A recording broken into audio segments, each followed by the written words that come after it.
Have you ever met someone who seemed perfectly charming on the surface, but left you with a feeling of deep unease, as if a cold shadow had just passed over you? We often dismiss this feeling as a simple personality clash, but what if it's something more? What if your unconscious mind, your ancient instinct, is screaming a warning that your conscious mind is too polite to hear?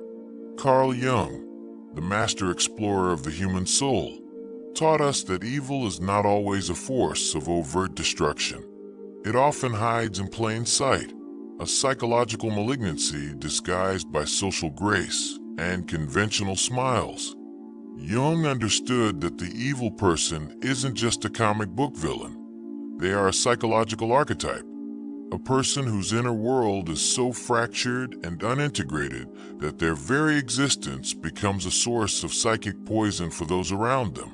Today, we're going to pull back the curtain and expose 7 hidden, deep signs that, according to Jungian psychology, reveal the presence of a truly evil person. This isn't about judging people, but about protecting your own psychological and emotional well-being from those who would willingly cause harm. The first and most chilling sign is a complete and utter lack of genuine self-reflection.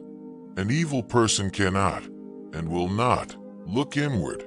They have no capacity for true introspection, because to do so would mean confronting the monstrous parts of their own shadow. For them, every problem is external. The world is against them. You are against them. Fate is against them. They are the eternal victim, and everyone else is the source of their pain. This isn't a simple lack of awareness. It's a deliberate and rigid defense mechanism designed to keep them from ever having to face their own darkness. So the second sign is that they have no concept of true reciprocity. A healthy relationship is a dance of give and take, a balance of mutual support and shared vulnerability. An evil person sees relationships as a transaction, an opportunity to extract resources, be it emotional energy, financial gain, or social status, without ever giving back. Their kindness is always a calculated maneuver, a way to build a debt they will later call in. They are not interested in a connection. They are interested in control. To them, you are not a person, but a means to an end, and their inability to see you as a complete human being is a deep and profound sign of their own spiritual emptiness. The third sign is a fascination with manipulation and control.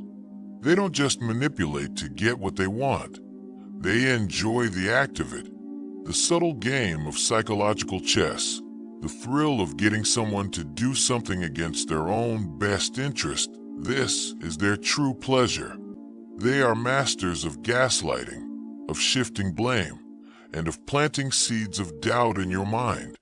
The power they feel when they bend your reality to their will is a substitute for the genuine power they lack within themselves.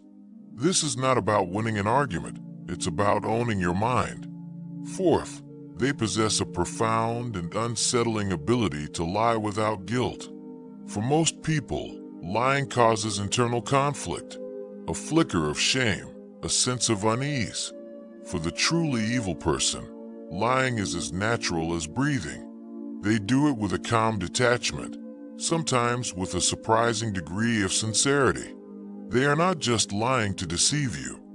They are lying to themselves, creating an elaborate internal fantasy where they are always the hero, the victim, or the righteous warrior. The lie is their reality, and they will defend it fiercely, because to admit a lie would be to admit a crack in their perfect, false self. The fifth sign is a complete absence of genuine empathy. They can mimic empathy.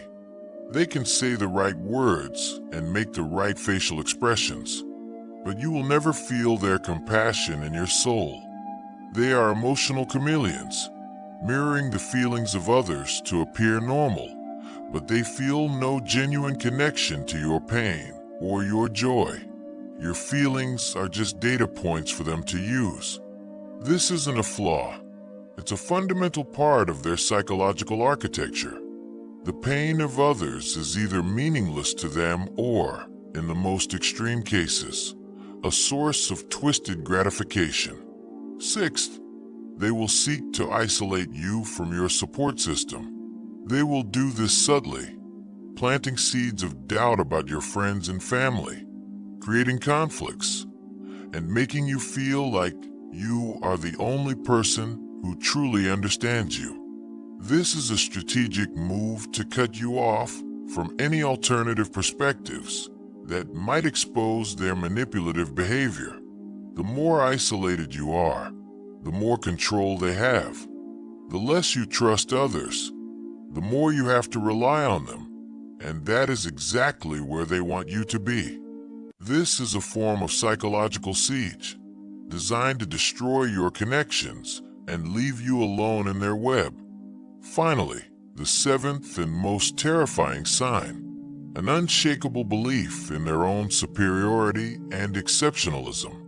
They believe they are above the rules, above morality, and above the consequences that apply to other people. They see themselves as a kind of godlike figure, entitled to what they want and justified in any action they take to get it.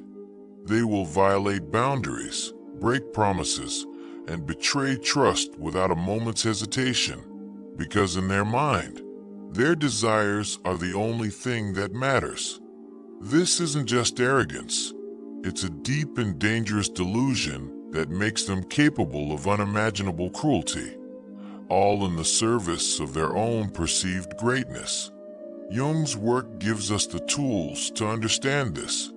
He showed us that evil is often the result of an unintegrated, unacknowledged shadow.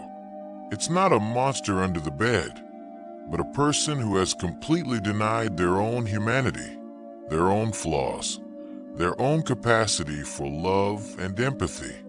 The most important thing you can do when you recognize these signs is not to try to fix them, but to protect yourself, to honor your intuition, to build strong boundaries, and to remember that your own psychological health is the most sacred thing you possess. In the face of evil, the greatest act of courage is not to fight, but to walk away and build a life filled with light. Thank you for watching. If this video helped you, please like and subscribe for more deep dives into the human psyche.